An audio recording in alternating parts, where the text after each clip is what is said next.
Hello everyone, welcome back. चलो अब चालू करते हैं एक्सरसाइज 1.4 का क्वेश्चन नंबर 2। बच्चा, लास्ट लेक्चर हमने नेगेशंस का पार्ट कवर कर दिया।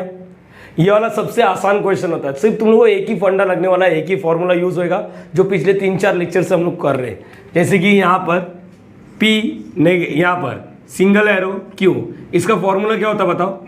इसका फॉर्मूला क्या होता? हाँ, P वाला Q के पीछे भागेगा तो क्या होता बच्चा, बोलो। हाँ सर, पहले वाले का नुकसान और Q वाला एज इट इज। मतलब सर ये इसके पीछे भाग रहा है, लड़का लड़की के पीछे भाग रहा है, तो लड़के का नुकसान होगा, लड़की का कुछ नहीं होगा। ये फॉर्मूला होता है, it is called as conditional law. Am I clear? हमने लास्ट लेक्चर में या पिछले 3-4 लेक्चर में इसके बारे में बहुत बार जिक्र किया है, तो एक ही चीज बार बार बोलूंगा तो फिर तकलीफ हो जाएगा, वीडियो का लेंथ भी बढ़ जाएगा। तो क्वेश्चन नंबर 2 क्या लिखा है? Rewrite the following statement without using E for then. मतलब अपने को यही स्टेटमेंट लिखना है लेकिन without using if and E for then. चलो देखते हैं। सबसे पहले ई फॉर देन देखो क्या लिखा, if a man is a जज then he is a honest. तुम लोगों को मैंने बताया था अगर कभी भी लाइफ में ई फॉर देन है तो इसको मतलब ये क्या है, कंपाउंड स्टेटमेंट है, और कंपाउंड स्टेटमेंट को हमेशा सिंबॉलिक फॉर्म में रिप्रेजेंट किया करो। चलो यहाँ पर क्या आएगा जरा बताना। यहाँ पर सोल्यूशन में सबसे पहले उसको सिंबल में रिप्रेजेंट करो, और जो सिंगल एरो ना उसकी जगह पे ये लिख दो, मतलब सिंगल एरो गायब हो जाएगा। सिंगल एरो गायब मतलब ई फॉर देन गायब। जरा यहाँ पर देखो कितना आसान है ये। लेट क्या लिखूंगा? Let p a man is a जज, अ मैन इज अ जज, अ मैन इज अ जज। चलो यहाँ पर क्यों के बारे में क्या लिखोगे? पहला स्टेटमेंट ये होता है, दूसरा ही इज अ हॉनेस्ट। ही मतलब मत लिखो, ही मत लिखो, मैन इज अ हॉनेस्ट लिखो, man is a honest, man is a honest. बोले क्लियर हो गया? या फिर अगर तुम लोग का मन करता है ही लिखने के लिए, जैसे यहाँ पर क्वेश्चन में क्या लिखा है, ये चीज याद रखना बच्चा। ही लिखोगे तो क्या मैटर होएगा ये बताता हूँ। ही मतलब क्या मैं लड़की को ही बोल सकता हूँ? क्या मैं इस बोर्ड को ही बोल सकता हूँ? नहीं। तो ही मतलब क्या होगा? अगर तुम ही लिखते तो ये ओपन सेंटेंस में जाता है। ये तुम लोग को पहले से क्लियर हो गया। अरे ये 11th वाला लेक्चर है भाई, 11th लेक्चर है, समझ पा रहे हो? ही मतलब किसको रिप्रेजेंट किया? मैन को। समझ पा रहा? A man is a what? A man is a जज। तो थोड़ा अच्छे से लिखेंगे, a man is a honest. चलो ये क्लियर हो गया। Now the symbolic form is what? Then the symbolic form. Symbolic form क्या होता है बताओ इसका? सिंबॉलिक फॉर्म जब सिंबॉलिक फॉर्म बहुत ही आसान होता है सर। सिंबॉलिक फॉर्म मतलब क्या होता है? इसको पी और क्यू में लिख के दो, ये निबंध को, ये सेंटेंस को पी और क्यू। तो हम लोग कैसे लिखते हैं? P single arrow Q. इसका मतलब क्या होता है? If P then Q. If a man is a जज then a man is a honest. वापस मैन नहीं बोला, उसकी जगह पे देन के बाद वापस ही बोल सकते हो। चलो स्टार्ट करेंगे नाउ। बट क्या लिखेंगे? But P single arrow Q का मतलब क्या होता है? पी सिंगल एरो क्यू का मतलब क्या होता है? पी सिंगल एरो क्यू का मतलब क्या होता है? पी वाले का नेगेशन, बरोबर है, और क्यू, इस लॉ को क्या बोलते हैं हम लोग? Conditional law. क्या बोलते हैं? Conditional law. लिखने की जरूरत नहीं है, कंडीशनल लॉ ये लिखने की जरूरत नहीं है, बट इतने लेक्चर हो गए तो ये लिखने में अपना कुछ नहीं जाएगा। तो अब यहाँ पर ये क्वेश्चन में दिया है, ये हमने बनाया, दोनों के बीच में क्या है? Equal to. लेकिन क्वेश्चन वाला बोल रहा है ई फॉर देन लिखो मत, तो हम लोग ये लिखेंगे। इसका मतलब the statement can be rewritten as, the statement can be rewritten मतलब वापस लिखेंगे हम लोग, री रिटन एज। चलो बोलो, P का नेगेशन करना है। P का क्या करना है? नेगेशन, और Q वाला एज इट इज। P का नेगेशन, P क्या लिखा? अ मैन इज अ जज। तो हम लोग क्या लिखेंगे? अ मैन इज, नेगेशन मतलब क्या? A man is not a जज। अ मैन, ये वाला लिखना है, ये वाला लिखना है, आपने को ये हाईलाइट करना है। A man is not a जज। नेगेशन का मतलब समझता है ना?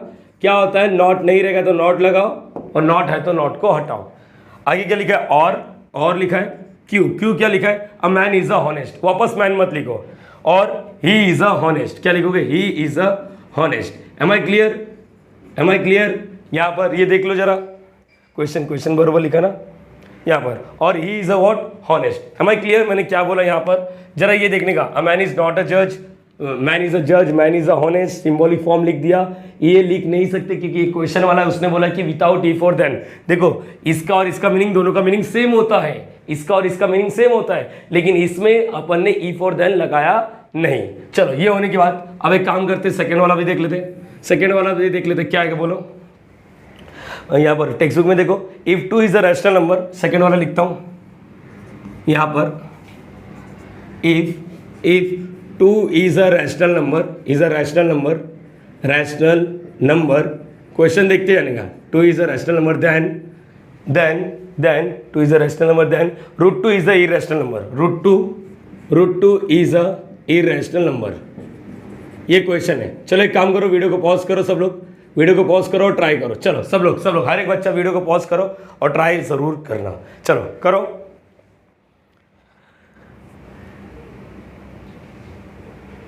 Done everyone, great. चलो अभी क्या लिखेंगे हम लोग, सॉल्यूशन में बोलो। लेट पी का क्या आएगा, यहाँ पर देखो इफ दिखा देन दिखा, तो इफ के पहले वाले यहाँ पर इफ क्या लिखेगा, P. To is a what, to is a rational number, to is a what, rational number.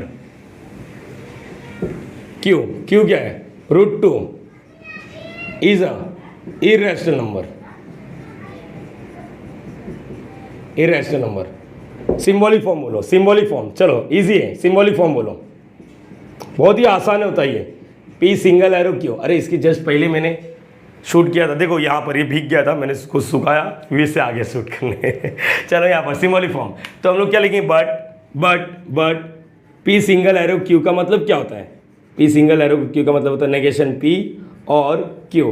तो ये क्वेश्चन में दिया है, ये हमने प्रोड्यूस किया। इस लॉ को क्या बोलते हैं, कंडीशनल लॉ, कंडीशनल लॉ। चलो लिखने का क्या लिखा, पी का नेगेशन, पी का two is a rational number. Please don't write कि two is a irrational number, no negation मतलब नॉट लगाना है। तो क्या लिखेंगे, therefore rewritten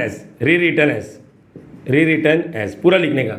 to is a rational number, तो क्या लिखेंगे, two is not a rational number. और क्या लिखा है, और क्यू वाला as it is, √2 is a irrational number. ये हो गया तुम्हारा सेकेंड वाला पार्ट भी। इसके अंदर टोटल 3 सब क्वेश्चन है, क्वेश्चन नंबर 2 में 3 सब क्वेश्चन है। तो पहला हो गया, दूसरा हो गया, तीसरा वाला जरूर ट्राई करोगे। तीसरा वाला क्या, यहाँ पर एक काम करता हो, स्क्रीनशॉट लो ना या लिख लो वीडियो पॉज करके। चलो डन, हटा देता हूँ यहाँ पर तीसरा वाला, तो खत्म हो जाएगा ये सेकंड क्वेश्चन भी खत्म हो जाएगा।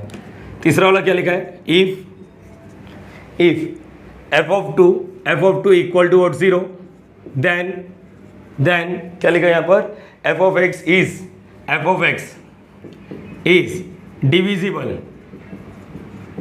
divisible by x minus 2। चलो स्टार्ट करेंगे, डिविजिबल बाय x minus 2। हटा देता हूँ, इधर लिख देता हूँ, डिविजिबल बाय x minus 2। बहुत ही आसान हो गया। चलो इफ को हाईलाइट करो सर, देन को हाईलाइट करो, लेट p क्या होता है, p यही वाला लिखने का, f of 2 equal to 0। q वाला क्या लिखोगे, f of x इज, चलो इज डिविजिबल बाय, सब लोग यहाँ पर x minus 2।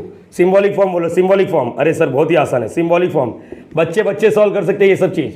क्या लिखेंगे, सिर्फ अपन ही सॉल्व नहीं कर सकते, बच्चे बोले ना सर अपने, p सिंपल एरो q, इसको इम्प्लाइज भी बोल सकते हैं अपन ना। आगे बात कर लेते हैं। तो but p single arrow q का मतलब क्या होता है, p सिंगल एरो का मतलब क्या होता है, बोलो नेगेशन p और q। रूल का नाम क्या है, कंडीशनल लॉ। रूल का नाम क्या है, कंडीशनल लॉ। चलो p का नेगेशन करना है, p ये है f of 2 इक्वल टू 0, तो हम लोग क्या लिखेंगे, the statement can be rewritten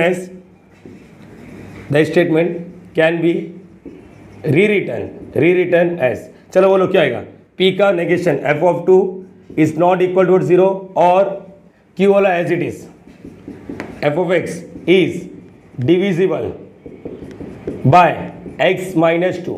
ये समझ गया, ये बहुत कम आने का चांस है, बस स्टिल अपने को पता होना चाहिए, इट डजंट मीन।